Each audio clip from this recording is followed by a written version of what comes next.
Hello, class. This is Miss Roberts, and today we're going to explore communication from historical perspective and from the perspective of being a career field. Let's begin. This is Chapter 2 of Communication Mosaics, and this is the field of communication from historical and contemporary perspectives. So we can begin with classical roots in communications theory. So it begins with Aristotle and the three methods of persuasion. You may have heard this before in your Intro to Public Speaking courses or your introductory English or freshman composition courses.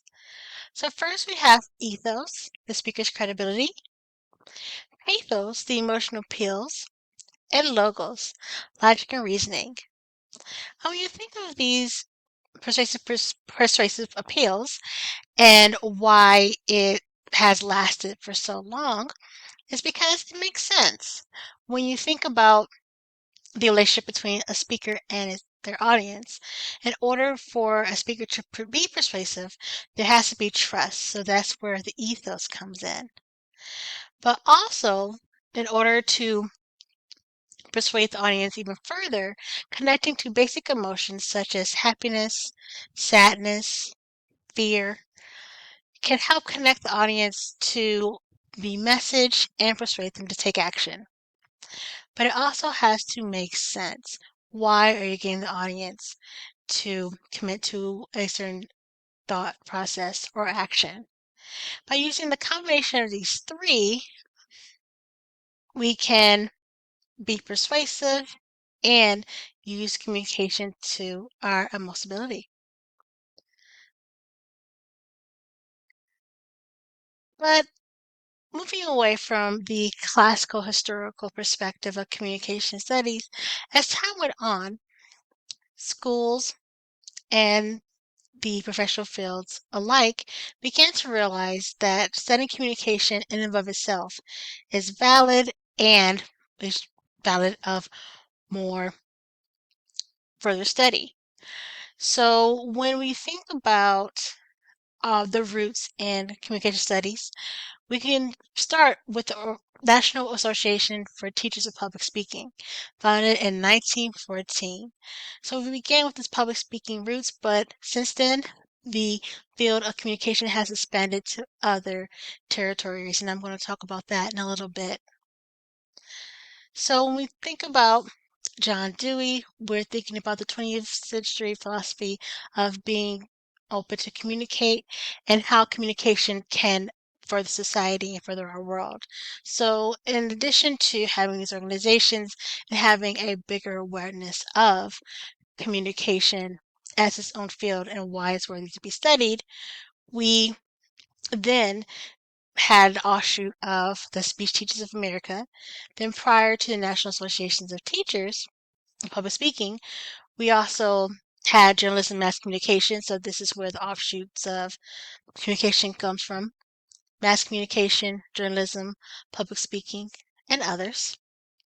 Then eventually we come to the National Communication Association from the Speech Teachers of America. So the National Communication Association is an association today that I belong to.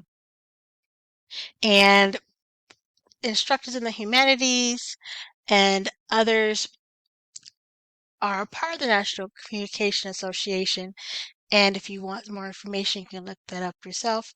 But also think about, and this is an assignment that we're going to have later on, think about the other professional associations you want to belong to.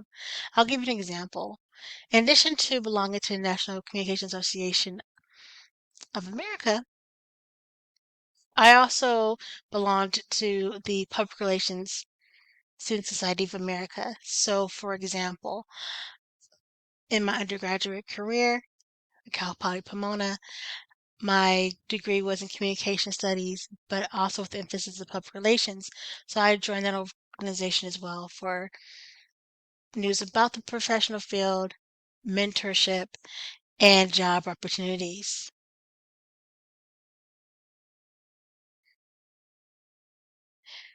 So the field was also broadened to the International Communication Association. So that's another association that also provides research in qualitative methods and empirical research. And the National Communication Association, which I just talked about, also has research based in qualitative methods. And we also talk about scholarship, teaching, service to others, and studying and furthering communication studies as a whole from into other fields.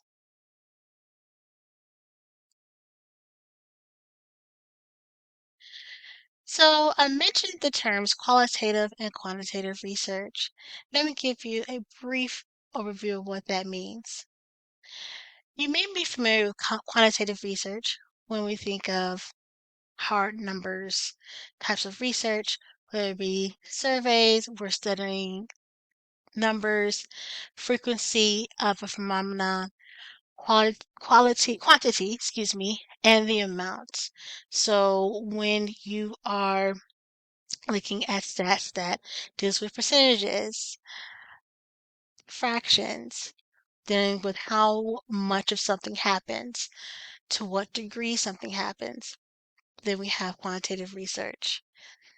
We can use surveys and experiments to find this data. But next we have qualitative research. So finding the hard numbers is very important. We're able to see trends, we're able to catch patterns. It's very important. But with qualitative research, it humanizes data and it provides the background stories to that hard research. So we have textual analysis, ethnographies, and historical research. So we have the narratives and stories and first-hand experiences from the people who are experiencing what we're talking about. So when you combine qualitative and quantitative research, you're creating a full picture about what you're researching about and the and you're trying to create a full picture of what you want to study. All right. So next we have different ways of communication and conducting research and communication. So first we have critical research. So we're trying to figure out what are some of the inequalities that are experienced in our society, how does that lead to communication, and how does it affect certain populations. So with critical research, we are talking about and challenging any opposition or oppression or harms that are experienced by certain populations. Then we have triangulation. So there are different ways to study a phenomenon. So for example, you may use quantitative and qualitative research as far as part of a whole body of work. And then we have rhetorical criticism. So that's when we do a textual analysis and we're trying to figure out what is being communicated. Also, can be done with media. For example, you might have a researcher watch a season of a TV show to figure out patterns and messages within that TV show. So there's different types of research that we can do within the field. So next we're going to talk about what is this big, huge field that is communication studies. So in this class, we're going to explore a little bit of each, but of course, when you dive into other communication studies courses, especially if you're a communication studies major or minor, we have many options that you can do or many classes that you can take that cover these different types of fields. So for example, you have intrapersonal and interpersonal. So for example, intrapersonal is with yourself and interpersonal is with others, and we're trying to figure out, okay, excuse me. Okay. Does understanding ourselves help us understand others? Then there's group and team communication. Because in group communication, which I've taught in the past, I've taught small group communication, we're exploring how group and team dynamics help influence the team members themselves, the work they produce, the reason why groups and teams are formed, and how individual differences impact group dynamics. Then we have public speaking or public communication. Many of you may have taken public speaking either at this institution or at a community college. And that's when you craft and design your messages for a public audience, whether it be in person or digitally. Then we have organizational communication. So this is when we're understanding the motivations behind organizations, what they want to communicate to others, how they communicate to others, and the inner workings of communication within the organization and within its members. Then we have mass media. So think of communication that goes to a large variety of people. TV, advertisements, social media, journalism. So these particular types of channels, different types of mediums, are able to reach a vast amount of people. Then we have mediated communication and intercultural communication. So with mediated communication, what type of media is out there? What type of media do we consume? And then intercultural communication is based on communication within cultures, within subcultures, and how does having a cultural understanding enable us to be better communicators overall.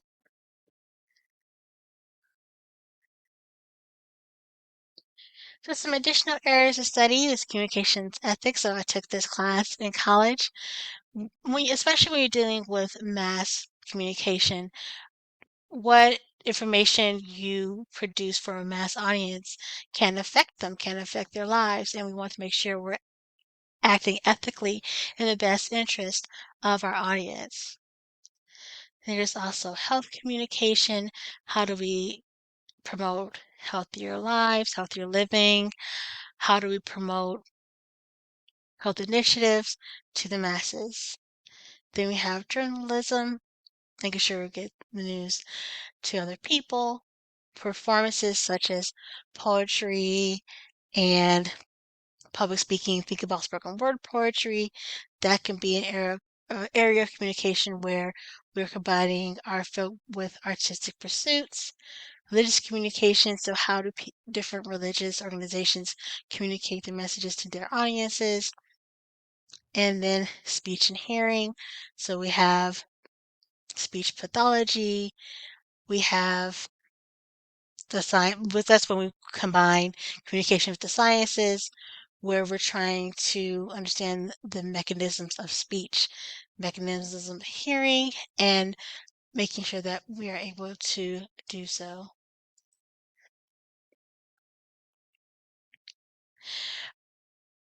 Next, we're going to talk about unifying themes in the communications field.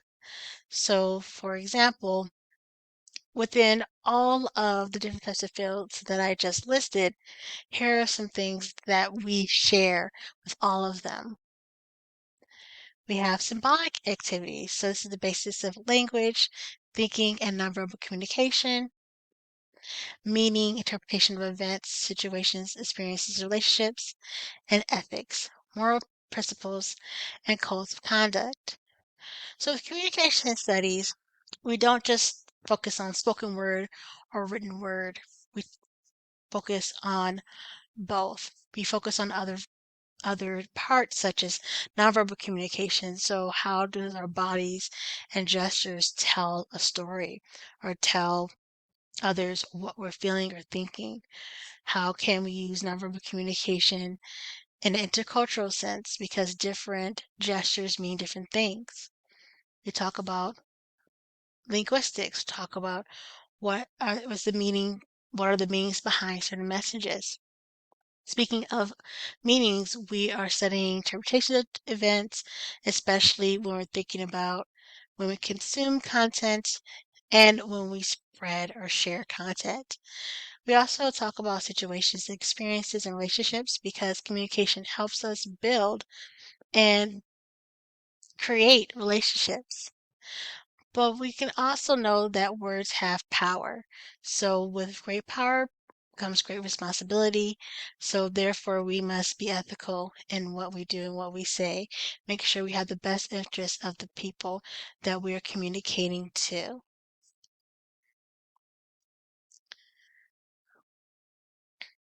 So in summary, communication includes many areas that evolved over time and is still ever evolving. Think about social media. Let's say about 20 plus years ago, social media in the way that we view it today did not exist. And in its infancy, we're just starting to realize some of the impacts of social media on communication. And we're figuring out, okay, how can we become more ethical in regards to communication, excuse me, in regards to social media messages and how do we reach audiences in a way that's conducive to them. That's just one example. And think about how we consume news media. We talked about journalism. Now, journalism and stories have merged with technology, social media, the internet.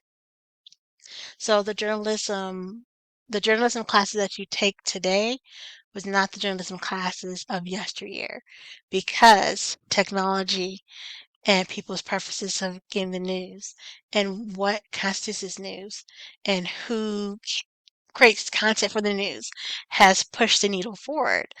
So those are just two examples of how communication study and the field has evolved over time, but there's many other examples. We talked about how to conduct research and how having the hard numbers is very important. We're able to see patterns, we're able to see trends, we're able to identify any problems with the numbers. However, the narratives behind those numbers in qualitative research versus the quantitative research. The qualitative research can help us find the stories behind those numbers.